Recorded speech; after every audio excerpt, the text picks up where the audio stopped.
The kind introduction. Before I start, I would like to thank the organizer for inviting me and giving me this opportunity to come and speak to you on a rather topical subject. Now, this is what I'm going to talk about, sputum, and the actual technique of induced sputum. Now, I could hear somebody at the back saying, "Oh, disgusting." Now, after my talk, hopefully I'll be able to convince you sputum does give us a lot of information, and important information, and it's rather lovable. Okay? It helps us a lot in terms of asthma management. Sputum does go back a long way. Hippocrates actually recognized sputum as a very important substance and labeled it as a main body substance. The presence of eosinophils was only noted in 1889, but it was not until the early 90s that people actually started using sputum to examine for the presence of airway inflammation. And in fact, the first paper on the technique of induced sputum only came out about 15 years ago. The paper was published in Thorax. Now, what has actually happened subsequent to that is phenomenal. I mean, over the last 10 years, looking at the number of papers published linking sputum induction or sputum and airway inflammation, you can tell it's increasing at a tremendous rate. So in the next 25 minutes, I'm going to divide my talk into three parts. The first part, I'm going to tell you something about the technical issue of sputum induction. How is it done? Is it safe? And then the second part, I'm going to share with you some of my research work using induced sputum and in relation to childhood asthma. Last but not least, I'm going to tell you some problems, some limitations associated with this procedure. Now, this slide summarizes quite nicely the actual procedure. So after inhaling a salty water or solution, which is similar to ocean water. Now, mind you, we do not give our patient ocean water. We give them hypertonic saline, which is slightly cleaner. They would then be encouraged to cough up the sputum.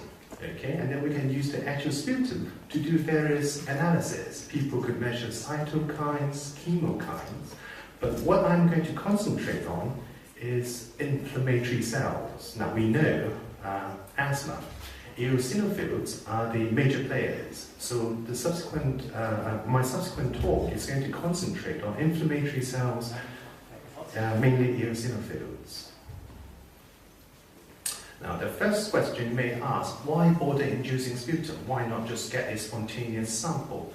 Now, children are not young adults. Many of them cannot expectorate as easily as adults. But the technique of induced sputum is well tolerated in those as young as 5 years of age. Okay? And induced sputum has been proven to have better quality cells, more viable cells, less contamination, allowing us to prepare better histology slides. And the actual technique is very reproducible. Now, it has been shown the cells in induced sputum has very, very good correlation with those present in bronchoalveolar lavage and also lung biopsy. So we've got a non-invasive way to look and study airway inflammation. Now, nowadays, airway inflammation is very topical. People are always talking about it. Why? Because we know airway inflammation, if uncontrolled, can lead to airway remodeling. Now, that's going to have long-term morbidity or even mortality. So how does it work? To be honest, nobody really knows. Okay? It has been proposed that hypertonic saline actually increases the airway lining fluid osmolality, and that's going to increase the vascular permeability, hence the mucus production. Hypertonic saline is a very, very strong cough stimulant. Okay? It also stimulates the mucociliary movement, helps to move the secretion from the more peripheral airways to the central airways. So the whole procedure actually helps to bring out the sputum, bring out the phlegm and mucus. Now, this is the unit at our hospital, not very impressive, I'm afraid. We do have a safety hood whereby the actual induction is done. So any aerosol that's generalized, it's going to be sucked out and filtered. We've got a small bench space here where the simple initial processing of the sputum is done, but the actual staining and mixing with the chemicals It's actually done in a proper laboratory. This picture shows my master's student demonstrating the technique. We have to monitor the spirometry on a regular basis. As we all know, hypertonic saline actually causes bronchospasm. Okay, we don't want that to happen, and we don't want the lung function to drop too severely and cause the patient discomfort. As you can see, the actual nebulizer is within the hood. So as I've said, anything that's generalized is going to be sucked out without causing any contamination of the actual room. Now that's the protocol, very similar to the one initially described. We measured the baseline lung function, the FEV1. It has to be more than 60% predicted before we proceed. And we use 4.5 hypertonic saline. Now, for more severe cases, we can use a lower concentration, 3% or even normal saline. They would then inhale the solution in 6 cycles. As stated in the bottom, each cycle has a different duration. After each cycle, the patient or the subject is encouraged to cough to bring up the sputum.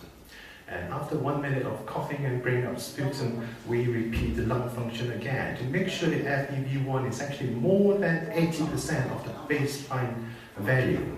If that's not the case, we'd give the patient Ventolin as a bronchodilator and monitor the response.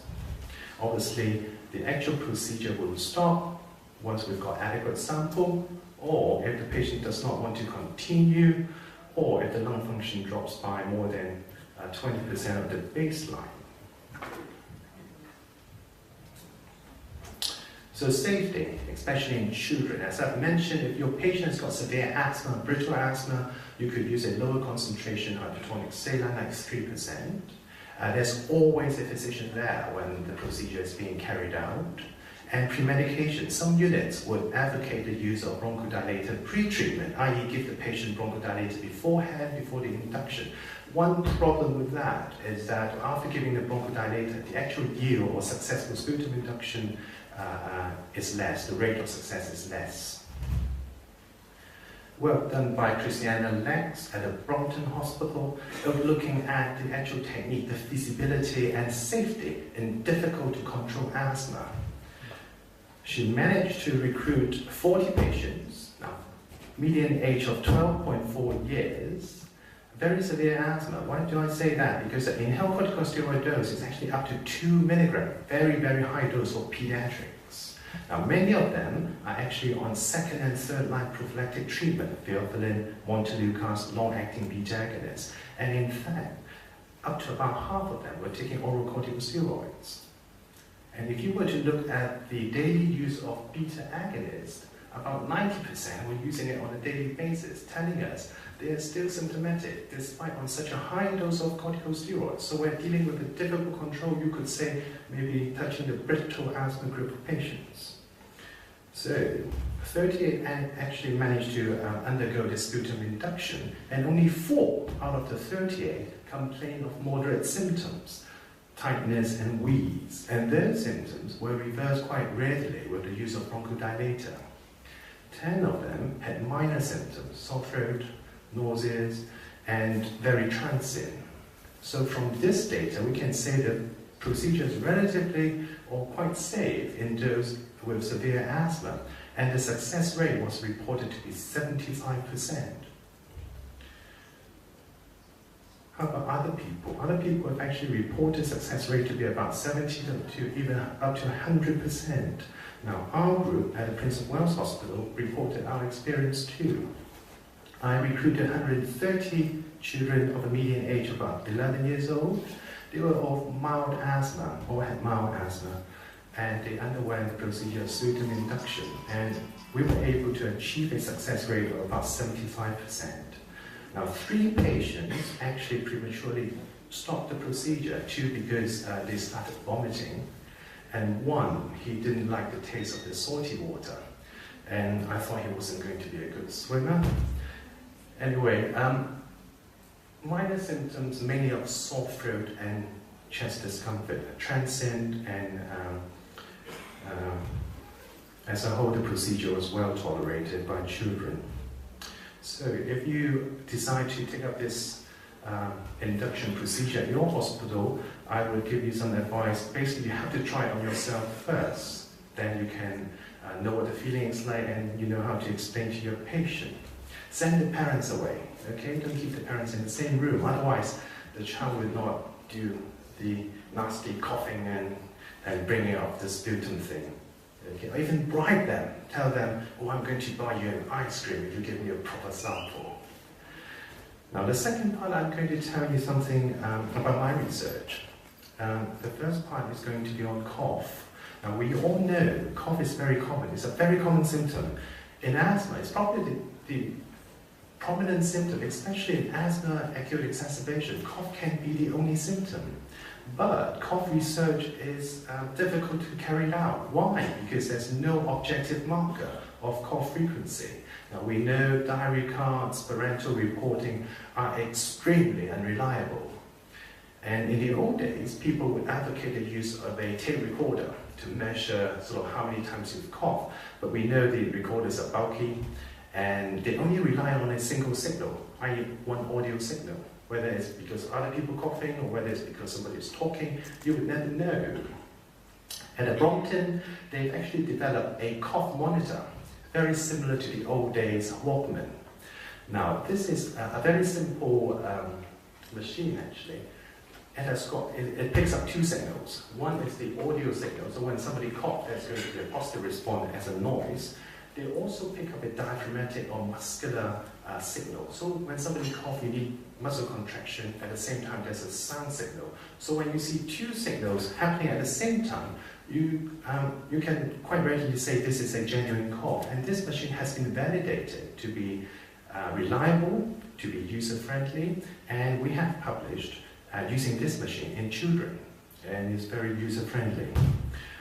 So I decided to measure cough frequency in asthmatic, but in a subgroup of mild intermittent. Now, if you know about asthma, there are four main groups: mild intermittent, and then mild, moderate, severe, persistent. I decided to look at mild intermittent because people have actually looked at the persistent group, and there's no doubt there's an eosinophilic pathway driving the cough. And I also wanted to assess the correlation between the underlying airway inflammation and the cough frequency.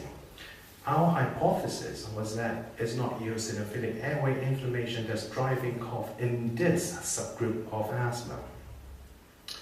We recruited 40 children, median age of 11.5, pretty normal lung function, predicted FEV1 of 83%, relatively asymptomatic if you were to look at the severity of asthma score and the daytime cough score. Now, we actually recruited a cough frequency over a 24-hour period, and our group had a median of 25.5. Another group actually monitored cough frequency in normal healthy children of similar age, and they reported in normal children they also cough at a rate of about 11 episodes per 24 hours. So comparatively, our group had a higher and significantly more cough compared to normal children. Now, this is the actual distribution of their cough frequency over a 24-hour period. As you can see here, when they go to bed at night, they do not tend to cough. Now, that is in contrast with the textbook classical teaching that nocturnal cough is prominent in asthmatics. They tend to cough in the morning. Now, this is not the case. I mean, we couldn't show that. So the coughs were mainly during the daytime. We then analyzed the correlation between cough frequency and the various lung function and airway inflammatory markers. Surprisingly, we were able to demonstrate a very strong correlation between sputum neutrophils and the cough frequency.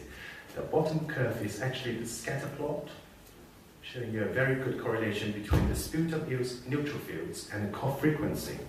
This work has been published in Thorax, and we are probably the first group to provide evidence that in mild intermittent asthma, there's increased cough, and this cough is not driven by eosinophilic airway type of pathway. It's actually dependent on neutrophilic inflammation.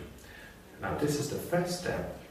We'll probably need another study to support our findings to see whether reducing neutrophilic inflammation would actually reduce the cough frequency.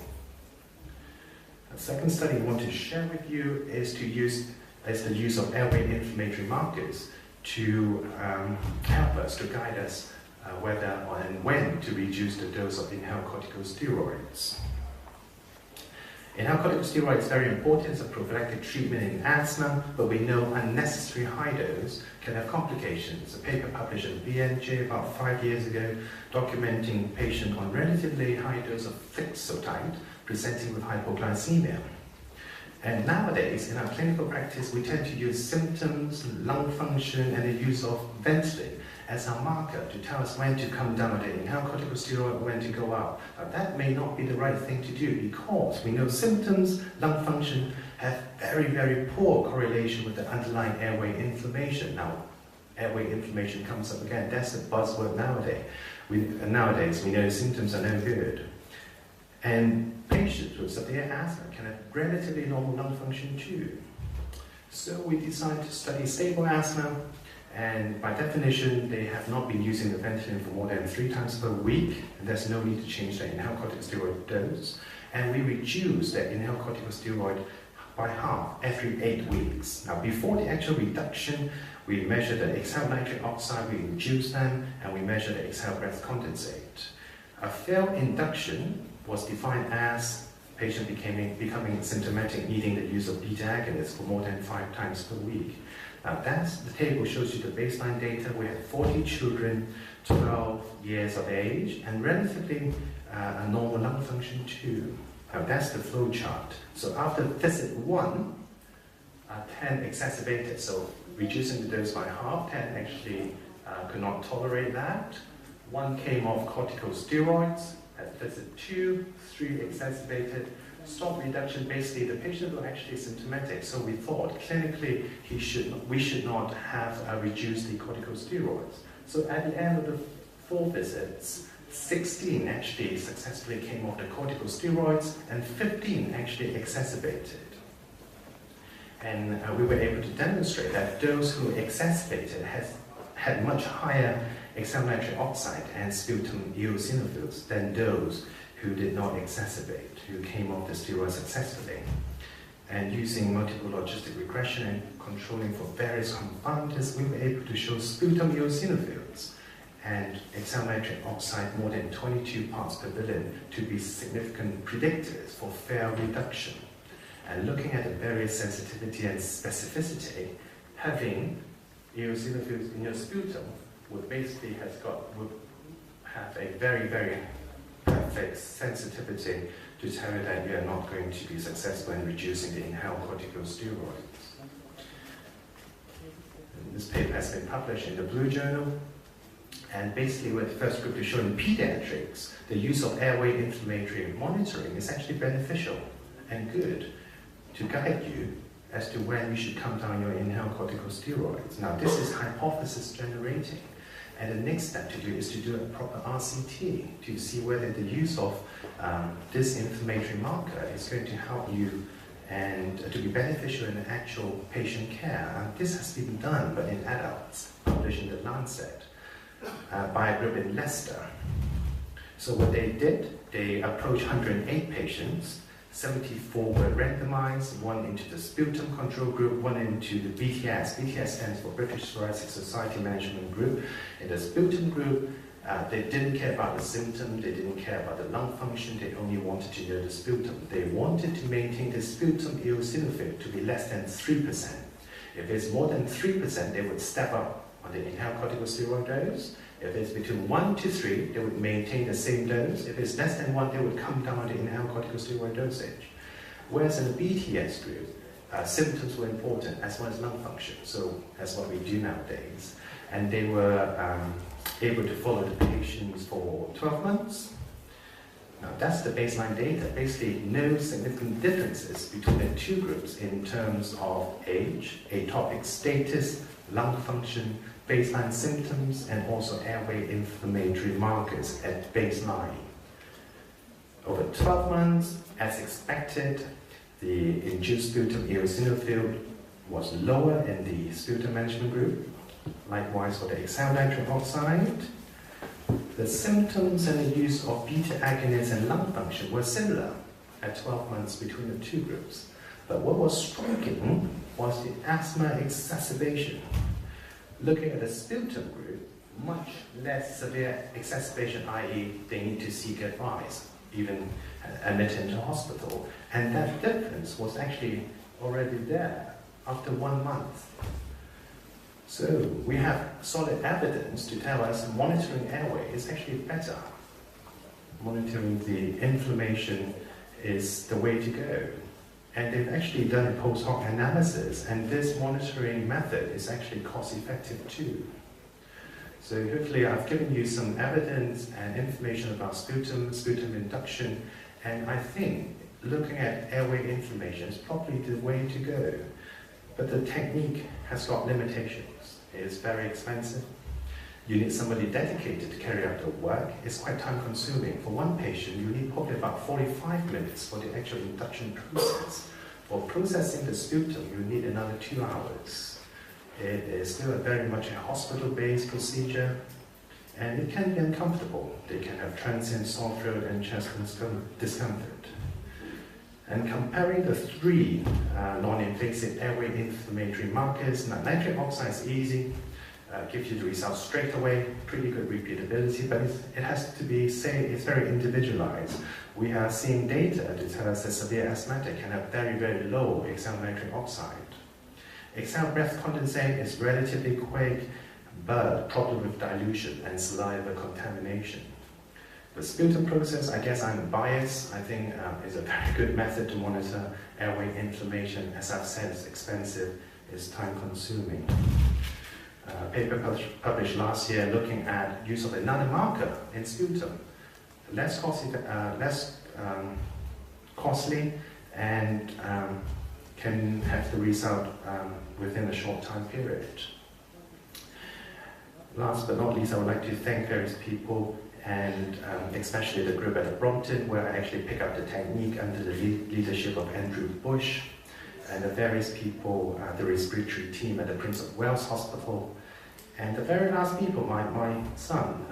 Even though I haven't been able to spend much time with him because of work commitments, he has always been very supportive. Looking at this and saying, "Oh, Daddy, don't go yet. I'm going to give you a sample of mine for analysis." Thank you very much.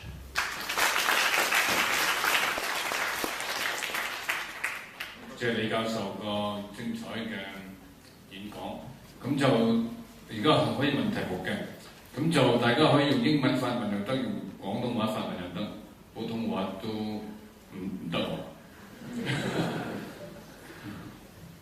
大家有咩問題咁啊？關於呢個好新嘅方法就係用痰言入邊嘅eosinophil嚟 monitor 嗰個哮喘嗰個治療方法。或者我問一個問題咧，就係阿榮，究竟有冇可能喺一個 day-to-day practice 嗰度用？即係你嘅 limitation 嗰度講到話都好麻煩，45分鐘亦都比較貴。咁但係俾一個普通醫生、兒科醫生或者係家庭醫生睇好多哮喘咁樣，有幾實用咧呢個方法？柯教授用中文問我，用中文答翻你。咁暫時係冇可能，因為太貴同埋太需要長時間。但係已經有人開始睇緊，我哋除咗睇 sputum 入邊嘅 cells， 可以睇 supernatant， 因為 supernatant 嗰度亦都有唔同嘅 cytokines、chemokines 可以量度到嘅。